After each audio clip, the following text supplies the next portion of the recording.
Hello guys, welcome to sleepy classes. Guys कैसे हैं आप सब? होपफुली आप अपने घर में सब अच्छे होंगे। तो गाइस अच्छे रहिएगा, ध्यान रखिएगा अपना। गाइस आज हम डिस्कस करेंगे ईपीएफओ में इकोनॉमिक्स से 10 क्वेश्चंस। तो चलिए स्टार्ट करते हैं आज का हमारा सेशन। फर्स्ट क्वेश्चन है, a market in which there are a few number of large firms is called as. जहां पर हमें बहुत ही कम लार्ज फर्म देखने को मिलती है, ऐसी मार्केट को हम क्या कंसिडर करते हैं? मोनोप्सोनी, या फिर परफेक्ट कंपटीशन, या ओलिगोपोली, या फिर मोनोपोली। देखिएगा, इस परफेक्ट कंपटीशन तो इसका सही आंसर नहीं होगा। कल हमने मॉड्यूल फर्स्ट में इसको अच्छे से डिस्कस किया था। अगर आपने मॉड्यूल फर्स्ट नहीं देखा इकोनॉमी का, तो आप ईपीएफओ क्वेश्चन की प्लेलिस्ट में जाकर देख सकते हैं। ठीक है गाइस, चलिए मोनोप्सोनी ये भी नहीं होगा, क्योंकि यहाँ पर होता क्या है, एक ही बायर होता है और बहुत सारे सेलर होते हैं। ठीक है, इसका ठीक उल्टा मोनोपोली में क्या होता है, एक सेलर, बहुत सारे बायर। और इसमें क्या होता है, एक बायर होता है और बहुत सारे सेलर होते हैं। ठीक है, तो ये दोनों तो नहीं होंगे, तो बचा कौन सा? ओलिगोपोली। ओलिगोपोली का मतलब क्या होता है, जहां पर बहुत कम हमें लार्ज फर्म्स देखने को मिलती हैं। ठीक है, अब यहाँ पर भी क्या होता है, होमोजेनियस प्रोडक्ट्स ही होते हैं। इसका बेस्ट एग्जांपल है टेलीकॉम सेक्टर। अब टेलीकॉम सेक्टर में देखो, बहुत ही कम फर्म होती है, लाइक जैसे वोडाफोन आइडिया है, बीएसएनएल है, और जियो है, भारती एयरटेल है। अब ये मेनली चार ही फर्म हैं। ठीक है, सबसे पहले तो यहाँ पर एक, अगर आपको एंट्री करनी है टेलीकॉम सेक्टर में, तो आपको ह्यूज कॉस्ट चाहिए होगी, है ना। टावर्स लगाने हैं, जगह जगह पर आपने स्टोर्स ओपन करने हैं, साथ में जो एडवर्टाइजमेंट लेवल है वो बहुत गजब का होता है इन कंपनीज का। अभी भी ये कंपनी अपने आप को स्टैब्लिश कर चुकी है, लेकिन अभी भी इनका जो एडवर्टाइजमेंट लेवल है वो रुका नहीं है, चलता ही रहता है ना। और एक कंपटीशन हमें देखने को मिलता है जिसको आप कंसिडर कर सकते हो कट थ्रोट कंपटीशन। लाइक ऐसे मान लो कि वोडाफोन आइडिया ने अपने कस्टमर्स यहाँ पर ज़्यादा करने हैं, तो ये प्लान लेकर आएंगे 84 डेज़ का, 590 का। और बीएसएनएल लॉन्च कर देगा 580 का, जियो लॉन्च कर देगा 550 का। जियो ने तो फर्स्टली यहाँ पर फ्री भी स्टार्ट किया था सर्विस को, है ना। और एयरटेल यहाँ पर लॉन्च कर देगा 560 का। तो अपने अकॉर्डिंगली ये यहाँ पर प्राइस रखते हैं कि, और कस्टमर्स को अट्रैक्ट करते हैं। ठीक है, अगर इनको कस्टमर ज़्यादा चाहिए होते हैं तो प्राइस में ये एक तरह से फ्लक्चुएट करते रहते हैं। ठीक है, हालांकि रिजिडिटी होती है, प्राइस इतना ज़्यादा कम नहीं होता, लेकिन स्टार्टिंग में हमने देखा था कि जियो ने फ्री कर दिया था। तो होमोजीनियस प्रोडक्ट हैं, एडवर्टाइजमेंट और सेल की जो प्रमोशन कॉस्ट होती है वो बहुत ज़्यादा होती है, और रिस्ट्रिक्शंस हैं एंट्री और एग्जिट में, है ना। अगर आप इतना अच्छा खासा पैसा लगाकर आओगे तो एंट्री तो आप कर लोगे, एग्जिट करना बहुत मुश्किल हो जाएगा। जैसे डोकोमो मर्ज हो गया था एयरटेल में, नहीं ये तो जियो है, एयरटेल में मर्ज हुआ था डोकोमो, है ना। तो ऐसे कंपनीज मर्ज कर जाती हैं बाद में जाकर। तो चलिए, होपफुली आपको ओलिगोपोली समझ में आ गया होगा। मोनोपोली भी पूछ लिया जाता है, जहाँ पर वन बायर होता है, बहुत सारे सेलर होते हैं। मोनोपोली में एक ही सेलर होता है, बहुत सारे बायर होते हैं। इसको एक बार देख लेते हैं। यहाँ आपको कंप्लीट इन्फॉर्मेशन मिल जाएगी एक्सप्लेनेशन में, तो एक बार आप इसको पढ़ लेना। वैसे जो मैंने आपको एग्जांपल समझाया उसी में ही आपको क्लियर हो गया होगा। नेक्स्ट क्वेश्चन देखते हैं। Bad money will drive out good money from circulation. इसको हम क्या कहते हैं? Engel's law, Gresham's law, Say's law, या फिर वेगनर्स लॉ। देखिए गाइस, एंजल्स लॉ हमने कल डिस्कस किया था, तो ये तो नहीं होगा। ग्रेशम्स लॉ इसका सही आंसर है। और सेज लॉ हमें देखने को मिला था 1920-39-30 के दौर में, जब ग्रेट डिप्रेशन आया था अमेरिका में, है ना। और वही एक रीज़न रहा था वर्ल्ड वार सेकेंड का। ये मैं आपको मॉड्यूल थर्ड फोर्थ में डिस्कस कराऊंगा, वैगनर्स और सेज। तो इसका सही आंसर हो जाएगा ग्रेशम। अब ग्रेशम को इजी फॉर्मेट में समझते हैं। एक एग्जाम्पल की तरह देखिए, आपके पास 5 नोट हैं 2000 के। ठीक है, 5 नोट हैं आपके पास 2000 के, और जिसमें से ये 3 नोट आपको ऐसा लग रहा है अभी अभी प्रिंट हुए हैं, और 2 नोट पुराने हैं। ठीक है, अब जो पुराने नोट हैं आप उनको मार्केट में पहले निकालोगे, या फिर जो नए नोट हैं इनको मार्केट में पहले निकालोगे? ऑब्वियसली जो पुराने नोट हैं, नए नोट को आप संभाल के रखोगे, है ना। ऐसे ही होता है ना, नए नोट को हम मार्केट में ज़्यादा निकालते नहीं हैं, और पुराने नोट को हम मार्केट में निकाल देते हैं। ठीक है, यही कहना था ग्रेशम्स लॉ का। अब डेफिनेशन फॉर्मेट में एक बार समझ लेते हैं इसको। When a government compulsory over value one type of money, under value another. ठीक है, तो यहाँ पर जो अंडर वैल्यू मनी होंगी वो कहीं ना कहीं कंट्री में डिसअपियर होना शुरू हो जाएंगी, मतलब सर्कुलेशन उनका कम होना शुरू हो जाएगा। ठीक है, इसी वजह से हम क्या कहते हैं कि bad money drives out good. ठीक है, ये एग्जाम्पल जस्ट आपको समझाने के लिए था। ठीक है, चलिए नेक्स्ट क्वेश्चन देख लेते हैं। नेक्स्ट क्वेश्चन काफ़ी इंपॉर्टेंट है। अब नेक्स्ट क्वेश्चन जो आपको एक तरह से कैपिटल इकोनॉमी में भी इसी लेस फेयर कहा जाता है, ठीक है। तो चलिए देख लेते हैं एक बार, with which form of economy is the term of laissez faire associated. तो लेस फेयर एसोसिएटेड मैंने आपको बता ही दिया, कैपिटल इकोनॉमी को कहा जाता है, ठीक है। जहाँ पर आप ऐसे कह सकते हो, अलाउ देम टू डू, मतलब जो करना है करो, कोई दिक्कत नहीं है। मतलब जहाँ पर आप ऐसे कंसिडर कर सकते हो कि प्राइवेट इंडस्ट्री का बोलबाला हो, जैसे यूएसए में है, जापान में है, और इस तरह से आप कह सकते हो government stay out of business practice, या फिर हैंड्स ऑफ भी कह सकते हो आप, ठीक है। या फिर इसको एक टर्म आप कंसिडर हो कर सकते हो, invisible hand of the market, ये कहना था एडम स्मिथ का, invisible hand of the market. तो लेजे फेयर का क्या मतलब होता है, ये एक तरह का ना फ्रांस वर्ड है आई थिंक, लेजे फेयर। और लेजे फेयर का मतलब होता है अलाउ देम टू डू, जो करना है करो, ठीक है। एक तरह से फ्री मार्केट। तो फ्री मार्केट क्या कहते हैं, कैपिटल इकोनॉमी को। यहाँ पर आप देख सकते हैं, आपको क्लियर हो जाएगा। बहुत ही इजी क्वेश्चन था, ये तो बहुत बार एग्जाम में आ चुका है ऑलरेडी। चलिए नेक्स्ट क्वेश्चन देखते हैं। नेक्स्ट क्वेश्चन भी काफ़ी बार पूछा जा चुका है, which one of the following is an example of optional money. अब देखिए ऑप्शनल मनी क्या होता है, करेंसी नोट तो नहीं होता।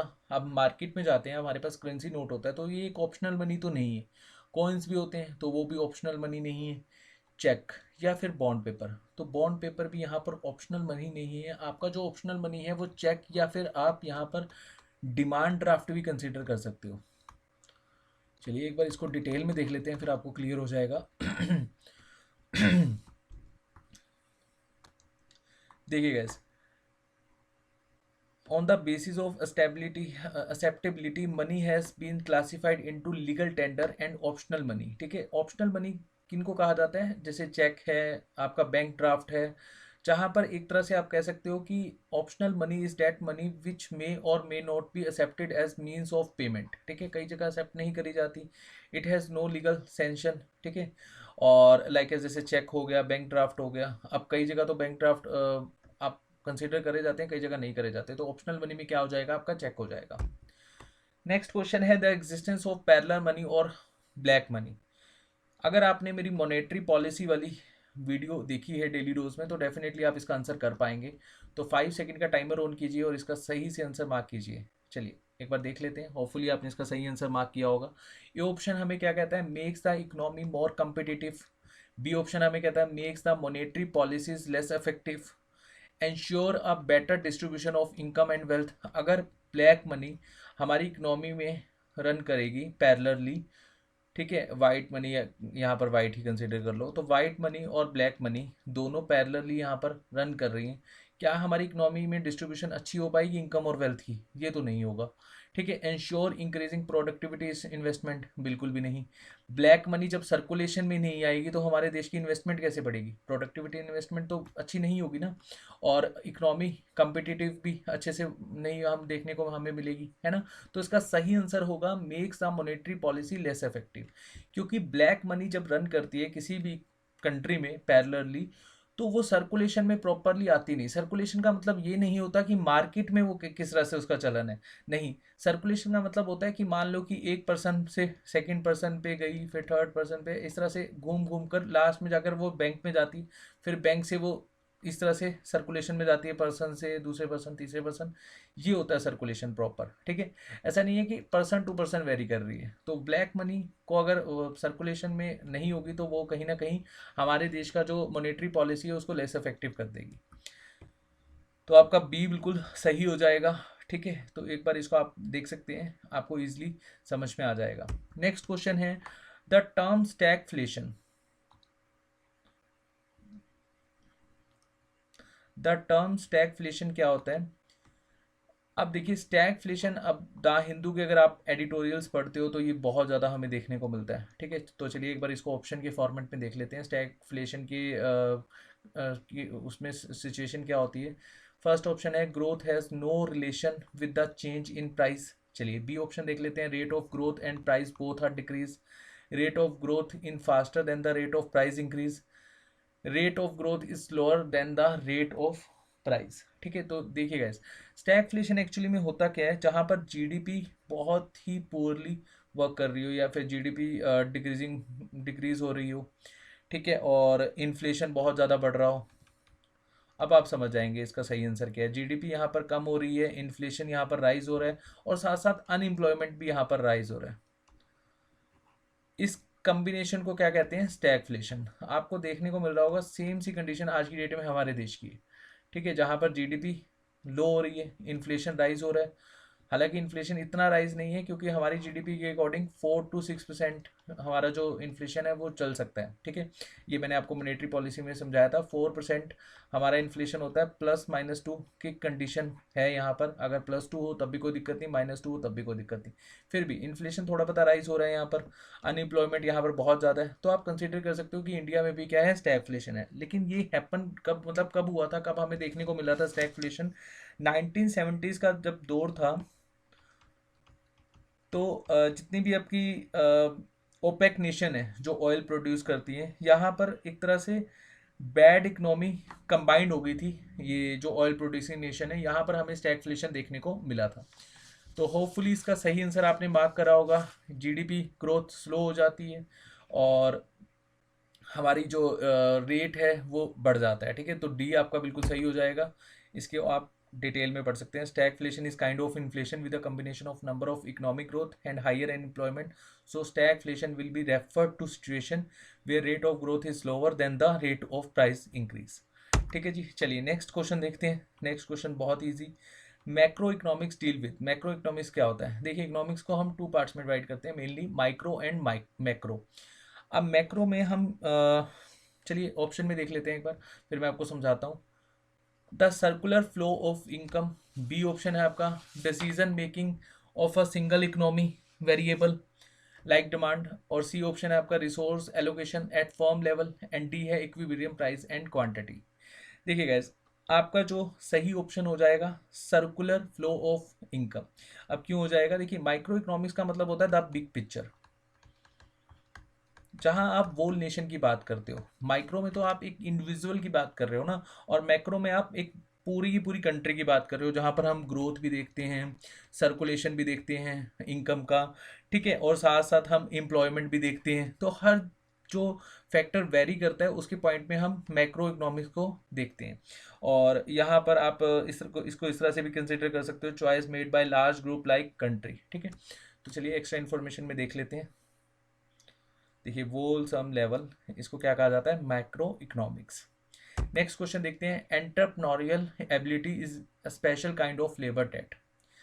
अब आपने सुना होगा कहीं पर जब प्रोडक्शन होती है, मान लो कि आप एक फर्म खोलना चाहते हो, ठीक है। जब भी हम इकोनॉमिक्स को पढ़ते हैं ना, हमें हर चीज़ों को अच्छे से समझना होता है। मैंने आपको कल भी बताया था, इकोनॉमिक एक ऐसा सब्जेक्ट है जहाँ पर हम क्रैम नहीं कर सकते चीज़ों को। जब तक हमें समझ नहीं आएगा तब तक हम ना तो अच्छे से याद कर पाएंगे, और हिट एंड ट्रायल मेथड तो यहाँ पर चलता नहीं। ऑप्शन देखकर हमें पता लग जाए कि हाँ, आर्टिकल अगर 61 नहीं तो आर्टिकल 51 होगा, ऐसा नहीं है। पॉलिटी में तो हम क्रैम करते हैं चीज़ें, हिस्ट्री हम लोग स्टोरी फॉर्मेट में समझते हैं, लेकिन इकोनॉमिक्स में कहीं ना कहीं हमें दिमाग लगाने की ज़रूरत है। चलिए, तो दिमाग से सोचिए कि एंटरप्रेन्योरियल एबिलिटी हम किस तरह से देखते हैं लेबर में। तो यहाँ पर देखो कि मान लो आप कोई भी इंडस्ट्री खोलना चाहते हो, किसी भी चीज़ की प्रोडक्शन करना चाहते हो, ठीक है। तो फैक्टर ऑफ प्रोडक्शन क्या होते हैं? फर्स्ट तो यही होता है लैंड, ठीक है। आप कोई कंपनी खोलना चाहते हो तो आप यहाँ क्या देखोगे कि हमें जहाँ पे हम लैंड खरीद रहे हैं कंपनी के लिए, वहाँ पर नेचुरल रिसोर्सेज होने चाहिए, पानी की कोई समस्या नहीं होनी चाहिए, है ना, और यातायात के साधन अच्छे होने चाहिए, मतलब कम्युनिकेशन अच्छा होना चाहिए। सेकंड पॉइंट यहाँ पर मेनली क्या होता है? कैपिटल। अब कैपिटल बोले तो पैसा, या फिर आप इसको इस तरह से भी ले सकते हो, tools, machinery, factories, the thing we use to make things, ठीक है। कैपिटल को आप 2 पार्ट्स में डिवाइड कर सकते हो। ह्यूमन कैपिटल, ह्यूमन कैपिटल भी बहुत जरूरी है। Human capital is a brain power. Ideas और इनोवेशन कहाँ से आएगा? ह्यूमन से ही आएगा। और थर्ड पॉइंट क्या होता है यहाँ पर? लेबर। अब लेबर यहाँ पर फिजिकल एंड इंटेलेक्चुअल भी होनी चाहिए, क्योंकि एक मैन पावर है, ठीक है। अब डी सबसे इंपॉर्टेंट होता है एंटरप्रेन्योरशिप। एंटरप्रेन्योरशिप या फिर एंटरप्रेन्योर एबिलिटी क्या होती है? ये एक तरह का इन्वेस्टमेंट है। इन्वेस्टमेंट टाइम में लगा लो, आप नेचुरल रिसोर्सेज में लगा लो, लेबर कैपिटल में लगा लो, ठीक है। जो भी रिस्क होते हैं रिलेटेड टू प्रोडक्शन, ये सारे के सारे कहाँ पर कंसिडर होते हैं? एंटरप्रेन्योर में। तो एंटरप्रेन्योर की जो एबिलिटी है, ये एक स्पेशल काइंड है, स्पेशल काइंड ऑफ लेबर की क्वालिटी है। तो यहाँ पर हम देखते हैं कि कौन से ऑप्शन इसका सही आंसर होगा। Is hired out of is hired out to firm at high wages, नहीं। बी ऑप्शन है organise the process of production. अभी मैंने आपको बताया एंटरप्रेन्योरशिप में सारी चीज़ों की इन्वेस्टमेंट देखी जाती है, मतलब इन्वेस्टमेंट टाइम की भी, नेचुरल रिसोर्सेज की भी, लेबर की भी, कैपिटल की भी। तो सही आंसर क्या हो जाएगा इसका, organise the process of production. बाकी हमें पढ़ने की जरूरत ही नहीं है, ठीक है गैस। तो एक्स्ट्रा इन्फॉर्मेशन में आप देख सकते हो। नेक्स्ट क्वेश्चन है गैलोपिंग इन्फ्लेशन। गैलोपिंग इन्फ्लेशन आपने अगर वोकेबलरी अगर आपकी अच्छी होगी तो आपने डेफिनेटली गैलोपिंग पढ़ा होगा। गैलोपिंग का मतलब होता है वेरी रैपिडली इंक्रीज, तो बहुत ही तेजी से जो इन्फ्लेशन इंक्रीज होता है उसको क्या कहा जाता है, गैलोपिंग इन्फ्लेशन। तो अकॉर्डिंग टू ऑप्शन देख लेते हैं, वॉकिंग तो नहीं होगा, रनिंग भी नहीं होगा।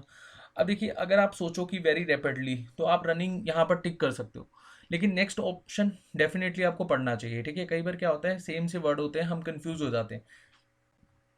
यहाँ पर सी ऑप्शन है हाइपर इन्फ्लेशन और डी है, तो इसका सही आंसर क्या हो जाएगा, हाइपर इन्फ्लेशन। जहाँ पर बहुत ही तेजी से इन्फ्लेशन राइज होता है तो एक तरह से इम्पॉसिबल हो जाता है रिड्यूस करना। लाइक जैसे अभी हमने न्यूज़ में सुना था 2008 से 10 के बीच में, और अभी भी है वहाँ पर जिम्बाब्वे में बहुत ज़बरदस्त वाला इन्फ्लेशन राइज करा, और हंगरी में भी राइज करा था 1950s के आसपास के दौर की बात है, 45-46 में। और एक वेंजुला में बहुत हाई लेवल पर हमने इन्फ्लेशन देखा था। जिम्बाब्वे में ऐसे कहा जाता था 98% के आसपास इन्फ्लेशन है, ठीक है। और हंगरी में तो आई थिंक 200 प्लस हो गया था, जब मैं हिस्ट्री को एक बार देख रहा था तो वहाँ पर बहुत तेज़ी से इन्फ्लेशन फैला था। और एक और कंपनी है येगोस्लाइवा, होपफुली यहाँ पर मैं स्पेलिंग ठीक लिख रहा हूँ, एक बार आप इसको गूगल कर लेना, येगोस्लाइवा। यहाँ पर भी इन्फ्लेशन बहुत तेज़ी से फैला था 1990s के दौर में, ठीक है। अब देखिए ये इतना बड़ा इन्फ्लेशन हमें देखने को मिल रहा है 98%, ठीक है। क्या इसको हम कंट्रोल कर सकते हैं, बिल्कुल भी नहीं कर सकते। अब हमारे देश में 6% इन्फ्लेशन होता है तब जाकर हम लोगों की हालत ख़राब हो जाती है, और हमारे घर में तो बिल्कुल डिस्कशन स्टार्ट हो जाती है रात को कि अब ये सरकार को हमने वोट ही नहीं देनी है ना। और इन्फ्लेशन राइज होता है तो हमारे घर में ही सरकारें बननी शुरू हो जाती हैं कि अब नेक्स्ट सरकार कौन सी होगी। तो आप सोच सकते हो कि 98% अगर इन्फ्लेशन होगा तो कहाँ पर कंट्रोल कर पाएंगे, हम नहीं होगा। तो हाइपर इन्फ्लेशन इसको कंसिडर कर सकते हैं। वैसे हाइपर इन्फ्लेशन की अलग डेफिनेशन होती है, लेकिन अभी के लिए आप गैलोपिंग इन्फ्लेशन को कंसिडर कर सकते हो हाइपर इन्फ्लेशन। तो डिटेल आप एक बार इसको पढ़ लेना तो ईजिली आपको क्लियर हो जाएगा। बहुत ही हार्मफुल है इकोनॉमी के लिए ऑब्वियसली, अगर कंसिडर मतलब कंसिडर ही नहीं कर सकते हम इसको, रिड्यूस ही नहीं कर सकते, तो कैसे हम इसको मैनेज कर पाएंगे। चलिए नेक्स्ट और आज का हमारा लास्ट क्वेश्चन, और एक मैं क्विज भी पूछूंगा जाते जाते। Which one of the following pair is incorrect. मैंने आपको डेली डोज सेशन में बताया था 5 ईयर प्लान, तो होपफुली आपको 5 ईयर प्लान अच्छे से आते होंगे। तो फर्स्ट 5 ईयर प्लान कब था, 1960, सॉरी फिफ्थ 5 ईयर प्लान कब था 1961 से 66। एट्थ कब था 1992 से 1997। 11th कब था 2007 से 2012। और फर्स्ट कब था 1951 से 56। इसमें से आपको बताना है कौन सा सही नहीं है, मतलब कौन सा 5 ईयर प्लान आपको ईयर के अकॉर्डिंगली सही नहीं है। मैंने जब आपको 5 ईयर प्लान डिस्कस कराया था तो मैंने आपको यहाँ पर ये भी बताया था उस टाइम कि आपको ये ईयर भी याद रखने हैं, ठीक है। साथ साथ एक्स्ट्रा इन्फॉर्मेशन तो मैंने अब बताई थी, लेकिन ये ईयर भी इंपॉर्टेंट है। तो इसका सही आंसर क्या है कि फिफ्थ 5 ईयर प्लान आया था आपका 1974 से लेकर 78। तो ए ऑप्शन आपका सही हो जाएगा, ये इनकरेक्ट है, ठीक है। फिफ्थ ईयर प्लान आपका आया था 74 से लेकर 78 के बीच में, तो 1961 से 66 ये गलत हो जाएगा। 1961 और 66 के बीच में आया था आपका थर्ड 5 ईयर प्लान। तो ये आप डिटेल में मैंने कुछ 5 ईयर प्लान कंसिडर करे हैं, ठीक है। 79 या 78, क्योंकि 79 नहीं होगा यहाँ पर, एक बार इसको करेक्ट कर लेना ऑप्शन को, क्योंकि यहाँ पर एक हमें ब्रेक देखने को मिला था, ठीक है। 78 1978 से आप, मैंने बताया भी था 1979 और 1970 में जो सेकंड प्लानिंग हॉलीडे था, ठीक है। 1979 से 1980 ये सेकंड प्लानिंग हॉलीडे था, जब मोरारजी देसाई जी की सरकार गिर जाती, मतलब मोरारजी देसाई जी की सरकार होती है तो उस टाइम ये डिसीजन लेते हैं कि जितना 5 ईयर प्लान है हम इसको दोबारा से कंसिडर करेंगे, ठीक है। बाद में चलकर इलेक्शन होते हैं, चलिए वो अलग बात है। आई थिंक मोरारजी देसाई जी की सरकार है, होपफुली मैं यहाँ पर गलत ना बोल रहा हूँ। चलिए ये थे आपके 10 क्वेश्चन जो हमने डिस्कस करे हैं, और आज का जो एक्स्ट्रा क्वेश्चन है जो एक तरह से क्विज है, इसको आप मुझे कमेंट सेक्शन में बताइएगा, और इसका जो आंसर है वो आपको पीडीएफ में मिल जाएगा। पीडीएफ में मैं अपलोड कर दूंगा, ठीक है, तो आप वहाँ पर देख लेना, नहीं तो आप कमेंट सेक्शन में आंसर देंगे, अगर आपका गलत होगा तब मैं वहाँ पर करेक्ट कर दूंगा, ठीक है। डिटेल इन्फॉर्मेशन आपको मिल जाएगी पीडीएफ में। हॉरिजॉन्टल डिमांड कर्व क्या है, तो देखिए ये ऑप्शन है relatively elastic, perfectly elastic, in elastic, sorry perfectly in elastic, perfectly elastic, और डी है आपका यूनिटरी इलास्टिसिटी। तो इसमें से आपको बताना है कौन सा सही है, आप कमेंट सेक्शन में मुझे बताइएगा, ठीक है। और होपफुली आपको इस सेशन में बहुत कुछ सीखने को मिला होगा। अगर आपको कोई भी डाउट होगा रिगार्डिंग दिस क्वेश्चंस, या फिर जो भी हम आपने अभी तक पढ़ा होगा उससे रिलेटेड आपको डाउट होगा, कोई हिस्ट्री का क्वेश्चन आपको क्लियर नहीं होगा, तो आप कमेंट सेक्शन में कमेंट कर सकते हैं, वहाँ पर हम आपको आंसर करेंगे, ठीक है गाइज। और अपना ध्यान रखिए, अभी बहुत सारे केसेस देखने को मिल रहे हैं, 5 स्टेट्स तो सफ़र कर रहे हैं, तो आपने अपना ध्यान रखना है, अच्छे से पढ़ना है, पेपर बहुत ही करीब है। ईपीएफओ 9 मई को है, एसएससी आपका 29 मई को स्टार्ट हो जाएगा और 8 या 7 जून तक चलेगा, तो अपना ध्यान रखोगे तभी आप अच्छे से पढ़ पाओगे। चलिए, ऑल द बेस्ट, जय हिंद, थैंक यू।